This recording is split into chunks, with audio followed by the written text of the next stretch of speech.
Welcome back to Thriller Recapped. In today's video, we will be going through a 2010 thriller action movie called Clash of the Titans. The movie begins at a time when Zeus and his brothers gained victory over the Titans. With the help of Hades' creation, the Kraken, they are able to rid themselves of the Titans, thereby becoming the most powerful gods that Zeus has given dominion over the heavens of Mount Olympus. Besides the seas in Hades, the underworld. Following this, Zeus creates man with the purpose of feeding and maintaining the gods and mortality with the human prayers. However, over time, man begins to question the gods, and this leads to a revolt against Zeus and the other gods. It is in this world that Perseus was born. He and his dead mother are found in a box floating in the sea by Spyros, a fisherman. Unknown to them, a mysterious woman watches from afar as Spyros carries the infant on board and takes him as his own. A few years later, a preteen Perseus spies in Amara. The fisherman wife takes refuge in a cave as they wait out a storm. Perseus is sad because Marmara is expecting, which makes him remember that he has no parent. Spyros tells him that he will always be their son. He also tells Perseus that although he never really understands the motive of the gods, he knows that Perseus was born for. 12 years later, Perseus and his family go fishing, but they are disappointed with the day's catch. Spyros is especially displeased and blames the gods for not helping them in this time of need. Meanwhile, they take everything they want from the humans. Marmara tries to tell him that these trying times are caused by those who have revolted against the gods, but Spyros is too inconsolable. He is tired of being given scraps. Despite still being asked for all the gods love, he cannot wait for someone to put an end to the cycle. Later that night, Perseus watches the stormy seas as his mother and sister sleeps, yearning for something while feeling in his heart. Spyros sees this and tells his son that he wished he had the answers to the questions Perseus had. Perseus, however, tells him he is everything that he could ever want. The next day, they approached the statue of Zeus at Argos. Immediately, they realize that there is something askew, and they are right. They have arrived at Argos, just as Argon's soldiers were completing their discretion of the great statue by knocking it into the sea. This causes Hades and his furies to attack the soldiers and everything. Perseus and his family are not spared from this onslaught. Hades wrecks their shipping.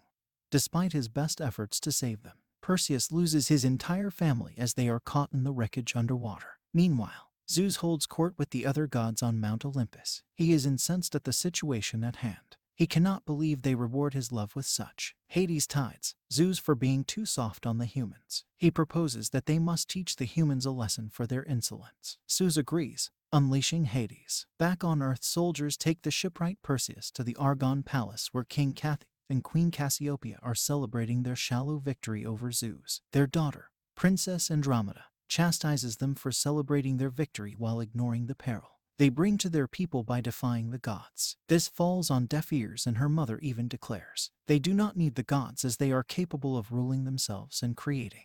But like the princess who she proclaims is more beautiful than the goddess of love and beauty Aphrodite, King Cathy tries to reel her in. But it is late. Hades appears in a fiery gust of wind and kills most of the soldiers in court before killing the queen. Following this, he sets an ultimatum for the people of Argos. In 10 days, there shall be an eclipse of the. If Argos does not offer Andromeda as sacrifice to the gods as penance for their impudence, he shall unleash full destructive force of the Kraken on the city before he leaves. He informs the shell-shocked denizens that Zeus is Perseus' father at Olympus. On of the gods tells Zeus about Perseus, a demigod in Argos, who is his son. Zeus is initially skeptical that he has another son in Argos before writing him off as another mortal who does not. Back at Argos, Perseus is aggressively interrogated by Draco, the captain of the royal guard, who despises the fact that Perseus is linked to the gods by blood before the king stops him.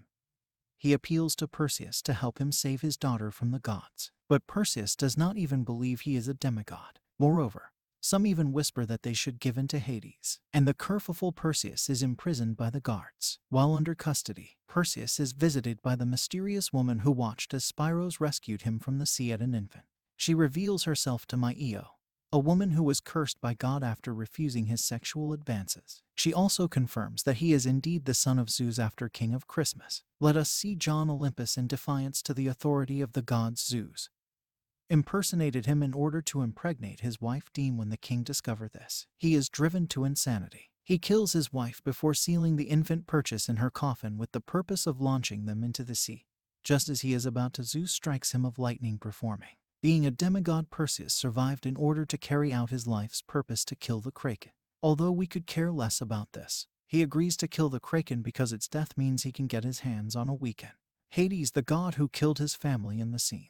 Io tells Draco they must get the advice of the Stygian witches Drake. Once, none of her help. The soldier is prepared to head out on the quest, but morale is low because killing the Kraken is a suicide. As they leave the city, 2 hunters join the posse on their mission. Meanwhile, Hades finds the former king of Crispiest Wellington. Now living as the deformed Colobos, he informs him that Perseus is still alive and that he had killed his wife for nothing. Not wanting Zeus to detect his still growing power, Hades recruits Colobos to intercept Perseus' mission, and in return, he will kill Zeus for Colobos. In next scene, soldiers make camp in the woods. Draco tries to train Perseus with a sword, seeing that he has been a fisherman his whole life. But Perseus proves to be more than a department with a weapon, as he is blessed with godly. Later on, Perseus finds an enchanted sword in the forest. A gift from Zeus. Perseus rejects this, as he wants to do the mission as a man. He gives the sword of Draco before wandering off deep in the woods. He encounters a herd of Pegasus more gifts from Zeus shortly after Colobos attacks the soldiers, killing 1 or 2 before biting Perseus and escaping into a desert after Draco chomps off the Blood Country's a host of giant scorpions, which attack the men and almost kills them off before they are saved by a group of Jim. As Perseus tries to thank them, he's attacked by poison from Colombo's spite. Draco tells him to pray to his father, but he refuses. Meanwhile, back at Argos, the princess witnesses a pre-Columbian. A doomsday prophet urges the people to obey Hades and sacrifice and drama back in the desert. The soldiers express their distrust for them. However, the Jinn heals Perseus and tells them they must work together because they too also need salvation from the gods. Meanwhile, Draco is upset that his men are dying on this mission. He urges Perseus to take the weapon given by Zeus and use the gods' help, but Perseus refuses. Once more, Draco keeps it for him. The soldiers then ride the scorpions under the Jinn's control to make up for lost time. The band arrive at the witches' caves. Io warns Perseus to only ask the witches for what they nothing else in the cave. The witches try to trick the band and kill one of the soldiers, but Perseus tells the odd they share, and this forces them to reveal that the only way to kill the Kraken is to use Medusa. The Gorgons had to turn it into stone. They also revealed that Perseus will die on this. On the way to Medusa's cave in the underworld, Perseus is visited by Zeus, who urges him to abandon this mission and join him in Olympus to live as a god. Perseus turns him down and says he rather dies. A man Zeus, impressed by his gumption, gives him a gold coin at the mouth of the underworld. The hunters give Perseus a shield made of the scorpion's shell before departing. They descend to the river Styx, where after the Jinn froze the gold coin into the river, Sharon, the fairman, carries them across his river. Io tells that as a woman, she cannot enter Medusa's lair before warning them not to look the Gorgon in the eye, as they would turn to stone. A curse put on Medusa by Athena after she was raped by Poseidon. When they arrive at Medusa's, the creature starts to attack them and almost plunging Perseus to death.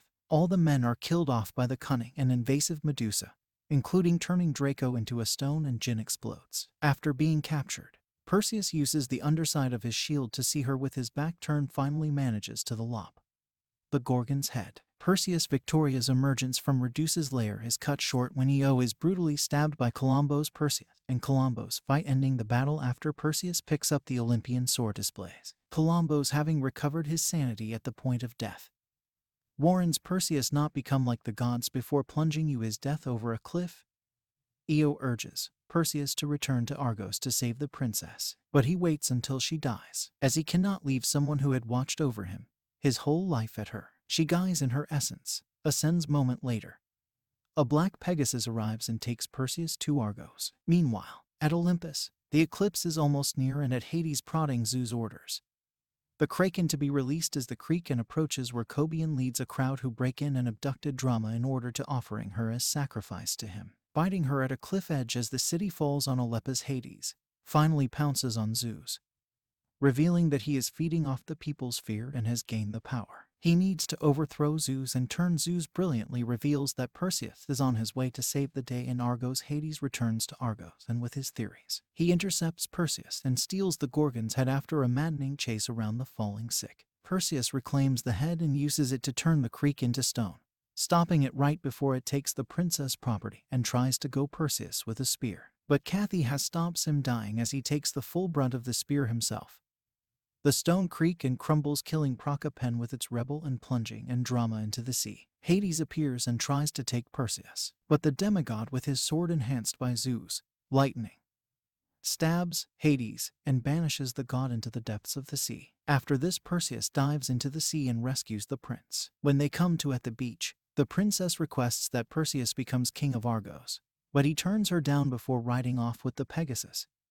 And the final scene, Zeus appears to Perseus and thanks him for his efforts. They acknowledge that Hades is only injured and are wary of his return.